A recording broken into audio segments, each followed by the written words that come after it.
दोस्तों आज का वीडियो हमारा इलेक्ट्रिशियन के दोस्तों के लिए बहुत ही इंपॉर्टेंट होने वाला है, क्योंकि इसमें इलेक्ट्रिशियन इंटरव्यू से रिलेटेड 10 क्वेश्चन और उसके आंसर को बहुत अच्छे तरीके से एक्सप्लेन किया गया है।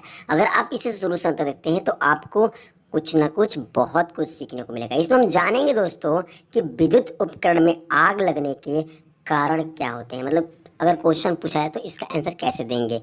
इलेक्ट्रिक से लगी आग बुझाने के लिए क्या करेंगे, अगर आपसे ये क्वेश्चन पूछा है तो उसका आंसर क्या दीजिएगा, इसकी जानकारी इसे मिलेगी। इलेक्ट्रिक शॉक से बचने के उपाय बताइए।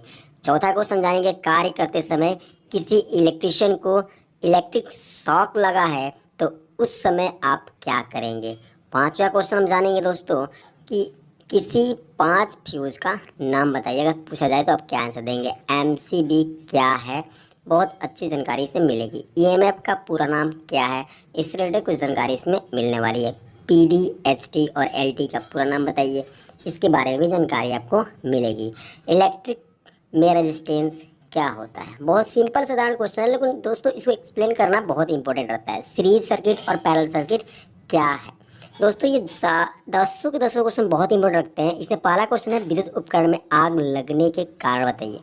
दोस्तों ये बहुत इंपॉर्टेंट है और इसको हम कैसे एक्सप्लेन करते देख लेते हैं। इसका आंसर बहुत आसान है, चलिए दोस्तों एक्सप्लेन करते हैं। विद्युत उपकरण में आग लगने का मुख्य कारण लूज सर्किट, शॉर्ट सर्किट या ओवरलोड होता है। दोस्तों loose circuit, short circuit, overload होता है, क्योंकि इन तीनों ही अवस्था में सर्किट से अधिक मात्रा में करंट प्रवाहित होता है और अधिक मात्रा में करंट प्रवाहित होने के कारण वायर गर्म होता है, होकर जलने लगता है, जिससे सर्किट में उपस्थित विद्युत उपकरणों में आग पकड़ लेता है। दोस्तों विद्युत उपकरण में आग लगने से बचने के लिए हमें इन तीनों कारणों को दूर करना होगा। इसके लिए हमें लोड के अनुसार सही ब्रेकर मतलब एमसीबी का चयन करके सर्किट में प्रयोग करना पड़ेगा, ताकि यदि इन तीनों कारणों से करंट बढ़ता है तो ब्रेकर तुरंत ट्रिप कर जाए, जिससे आग ना लगे। दोस्तों ये बहुत आसान है। लूज सर्किट, शॉर्ट सर्किट या ओवरलोड क्या होता है, इसके ऊपर किसी और वीडियो में चर्चा करेंगे। सुने कि इलेक्ट्रिक से लगी आग बुझाने के लिए आप क्या करेंगे। इसका आंसर बहुत आसान है दोस्तों, हम इसको ऐसे एक्सप्लेन कर सकते हैं। इलेक्ट्रिक से लगी आग को बुझाने के लिए सी टाइप के फायर एक्सटिंग्विशर या ABC टाइप के फायर एक्सटिंग्विशर जैसे CO2 fire extinguisher, dry powder fire extinguisher का प्रयोग करेंगे। दोस्तों आपको बता दूं कि जो आग होते हैं वो 5 प्रकार के होते हैं। ए टाइप की, बी टाइप की, सी टाइप की, डी टाइप की और के टाइप की। जो ए टाइप की आग होता है वो होता है ऑर्डिनरी, जिसमें वुड्स आते हैं, पेपर आते हैं, मतलब कि जो भी कागज़ आता है, पेपर होता है, क्लॉथ होते हैं, कपड़े होते हैं, सारे ए टाइप में आते हैं। अब जो बी टाइप का होता है फ्लेमेबल लिक्विड्स होता है, जैसे कि ग्रीस हो गया, ऑयल हो गया, पेंट हो गया, सॉल्वेंट हो गया। लेकिन जो सी टाइप की आग होती है दोस्तों, वो होती है लाइव इलेक्ट्रिकल इक्विपमेंट्स में लगी आग, और इसी को बुझाने के लिए हम इसका प्रयोग करते हैं। दोस्तों तीसरा नंबर क्वेश्चन है, इलेक्ट्रिक शॉक से बचने के उपाय बताइए। इसका भी आंसर दोस्तों हम बहुत आसान तरीके से दे सकते हैं। इलेक्ट्रिक शॉक से बचने के लिए हम पीपी अर्थात पर्सनल प्रोटेक्टिव इक्विपमेंट, इसका मतलब स्वयं सुरक्षा यंत्र जैसे safety shoes, safety gloves, insulated tools इत्यादि का उपयोग करेंगे। और भी उपाय कर सकते हैं, जैसे कटे वायर का प्रयोग नहीं करेंगे। और भी उपाय हम कर सकते हैं दोस्तों, जैसे टूटे हुए स्विच, सॉकेट या किसी उपकरण का प्रयोग नहीं करेंगे। सेफ्टी टैग को देखकर ही कार्य करेंगे। और भी हम उपाय कर सकते हैं दोस्तों कि लाइव पैनल को बगैर परमिट के ओपन नहीं करेंगे। और भी उपाय कर सकते हैं, सही इलेक्ट्रिक टूल का उपयोग करेंगे। और सबसे महत्वपूर्ण बात, हमेशा सावधानी से काम करेंगे। अगर ये सभी हम देख रहे काम करते हैं तो इलेक्ट्रिक शॉक से हम बचे रहेंगे। दोस्तों बहुत ही इम्पोर्टेंट बातें थी और इसको आपने कवर किया, ये ध्यान में रखना है। कार्य करते समय किसी इलेक्ट्रिशियन को इलेक्ट्रिक शॉक लगा है तो उस समय आप क्या करेंगे, इसका क्या आप आंसर दे सकते हैं। देखिए दोस्तों, कार्य करते समय यदि किसी इलेक्ट्रिशियन को इलेक्ट्रिक शॉक लगा है तो सबसे पहले हम मेन स्विच को बंद करेंगे। यदि मेन स्विच दूर है तो अपने आप को इंसुलेट करने के बाद प्लग को सॉकेट से अलग करने के बाद शॉक लगे आदमी को सुरक्षित स्थान पर ले जाएंगे। और उसके बाद हम क्या करेंगे, अपने सीनियर को इन्फॉर्म करेंगे। इन्फॉर्म करने के बाद तुरंत डॉक्टर को बुलाएंगे, यदि डॉक्टर ना हो तो हॉस्पिटल तुरंत ले जाएंगे। इतना सब ध्यान रखना है। अगर यदि सांस रुक गई हो तो मुंह से मुंह सांस देने की जो प्रक्रिया होता है उसको करेंगे। रोगी का मुंह नीचे की ओर करके पीठ पर हल्की चोट देंगे, उसको किसी तरह से आराम देने की प्रयास करेंगे। तो ये सब ध्यान रखना है, हड़बड़ी में गलत काम नहीं करना है। 5वां नंबर क्वेश्चन है, फ्यूज का नाम बताइए। फ्यूज का नाम, 5 फ्यूज का नाम बताइए। तो रिवायरेबल फ्यूज, हम बोल सकते हैं रिवायरेबल फ्यूज, जिससे हम कहते हैं किट कैट फ्यूज। आप किट कैट फ्यूज देखे भी होंगे, जो इस तरह से दिखता है घरों में या कंपनीज में, ये देखने को मिलता है। दूसरा फ्यूज है दोस्तों, हम उस फ्यूज को भी जान लेते हैं, जिससे हम लोग कहते हैं कार्टिज फ्यूज़। कार्टिज फ्यूज़ ज़्यादा मात्रा में यूज़ होता है कंपनीज़ में। HRC फ्यूज़ जिसमें होता है ग्लास फ्यूज़ होता है।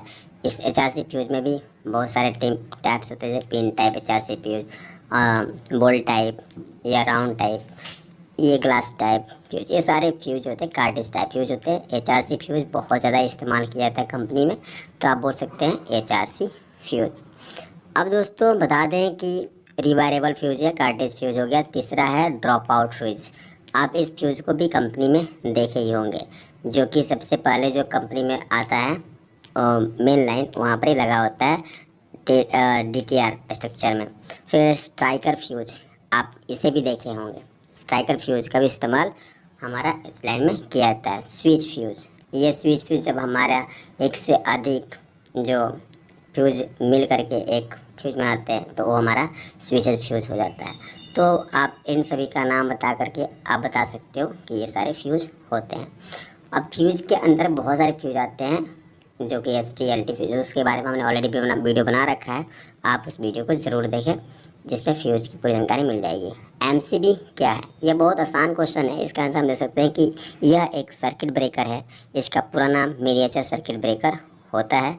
यह हमारे उपकरण को ओवरलोड और शॉर्ट सर्किट से बचाता है। यह निम्न प्रकार के होता है या निम्न प्रकार में आता है, जैसे कि A टाइप की MCB देखा होगा आपने, B टाइप की, C टाइप की, D टाइप की, K टाइप की।